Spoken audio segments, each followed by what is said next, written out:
कई लोग अपने जीवन के बहुत से महत्वपूर्ण साल बर्बाद कर दिए क्योंकि वो अपने आप को काबू में नहीं रख सके, उनसे इंतजार हो ना सका, वो पेशेंस रख नहीं सके।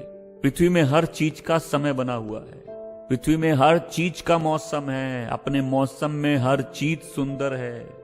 जब हम डेस्परेट होते हैं, हम लाइफ में बहुत सारे पाप को जन्म दे देते हैं, हम बहुत सारे पाप के लिए रास्ता खोल देते हैं। क्यों? वो तेजना, वो असंयम, वो जो खलबलाहट है हमको अब वो मजबूर कर रही है कि हम अपनी क्षमता में ही कुछ करें। तो कई लोगों के जीवन में शरीर के फल होते इसलिए होते वेट नहीं कर सकते। अब्राहम के 2 बेटे थे, इसहाक और इस्माइल। इसहाक तब पैदा हुआ जब उसको बेसब्री टूट गई और वो सब्र करना सीख गया, जब परमेश्वर के वादों को पकड़ के इंतजार करना सीख गया। इस्माइल तब पैदा हुआ जब उससे सब्र ना हुआ। गॉड ने प्रॉमिस किया लेकिन हम वेट नहीं कर सकते, हम परमेश्वर के तरीकों का वेट नहीं कर सकते। हमको लगता नहीं, हम अगर सही करते रहे, हम अच्छा करते रहे, थोड़ा कॉम्प्रोमाइज नहीं करे तो लाइफ कैसे आगे बढ़ेगी।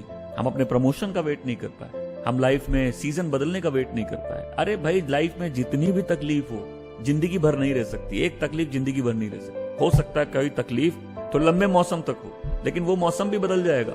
लेकिन मेरे अंदर अगर वो डेस्परेशन है तो हम अपने शरीर में जीना चालू कर देंगे। एक विश्वासी वह व्यक्ति जो परमेश्वर की आत्मा से जन्मा, उसके जीवन में आशीषों के द्वार खुल चुके हैं, क्योंकि अब वो मसीह यीशु में है, परमेश्वर का बेटा है, स्वर्गीय आशीषों के द्वार खुले हैं। लेकिन विश्वासी जीवन में कुछ मिलने से पहले कुछ बदलाव जरूरी है। जब तक हम प्रार्थना में परमेश्वर का इंतजार करना ना सीखें, जब तक हमारे अंदर कुछ टूट ना जाए और हमें संयम ना आ जाए, हम बहुत सारी ब्लेसिंग्स, बहुत सारे प्रोमिसेस को लाइफ में फुलफिल होता हुआ नहीं देखेंगे। क्योंकि हम शरीर की अवस्था में जी रहे, या हम उत्तेजित होकर जी रहे, और आत्मा का वो फल जो होता है पेशेंस, संयम, हो सकता है अभी तक वो फल नहीं आया।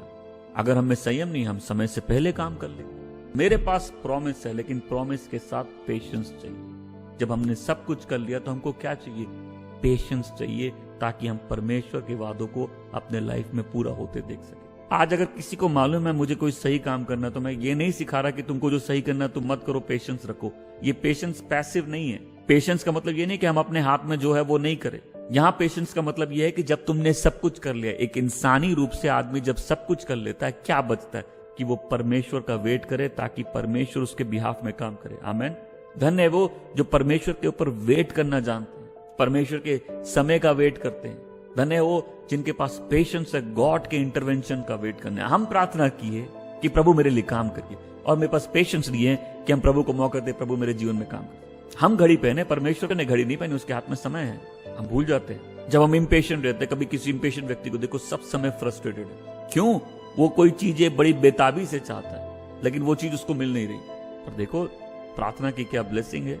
कई बार प्रार्थना में हम जब कोई चीज परमेश्वर से मांगते हैं, वो चीज हमको पहले नहीं मिलती, सब्र मिल जाता है। आमीन।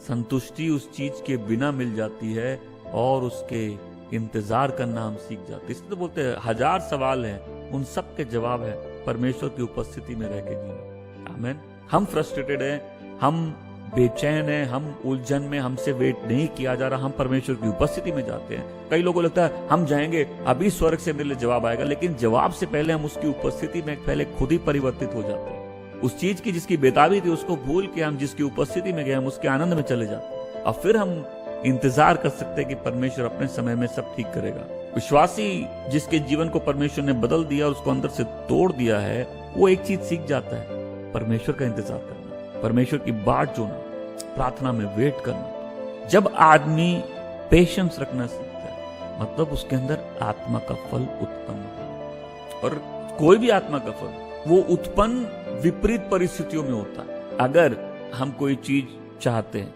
वो हमको मालूम है नेचुरली मिल जाएगी, सब्र कहां से आएगा? लेकिन जब डेस्परेट हो जाता है, आदमी पागल हो जाता है, तो फिर वो 10 गलतियां करता है, अपने आप से परेशान हो जाता है। मैं एक विश्वासी की बात कर रहा हूँ, वो 10 गलती करता है, अपने आप से परेशान हो जाता है, तंग आ जाता है, और बाद में आके परमेश्वर के सामने टूट जाता है। उसका फल क्या? उसके अंदर संयम आ जाता है। आमीन। पहले रोते रोते रोते वो जाता है अपनी चीजों के लिए परमेश्वर के पास, लेकिन चीजों से ज्यादा परमेश्वर की उपस्थिति में आनंदित होने चालू कर देता है। मैं इसलिए बोलता हूँ, जब तक हम लोग का ध्यान परिस्थिति से हटकर परमेश्वर पे नहीं आएगा, बहुत सी प्रार्थनाओं के जवाब रुके रहते हैं। लेकिन जब ध्यान परमेश्वर के ऊपर आ जाता है, तो हम उसी की उपस्थिति में आनंदित हो जाते हैं और हमको मालूम नहीं चलता, थोड़ा समय बीत जाता है उन सारी चीजों का जिनका हम इंतजार कर रहे थे, कई बार जवाब आ जाता है।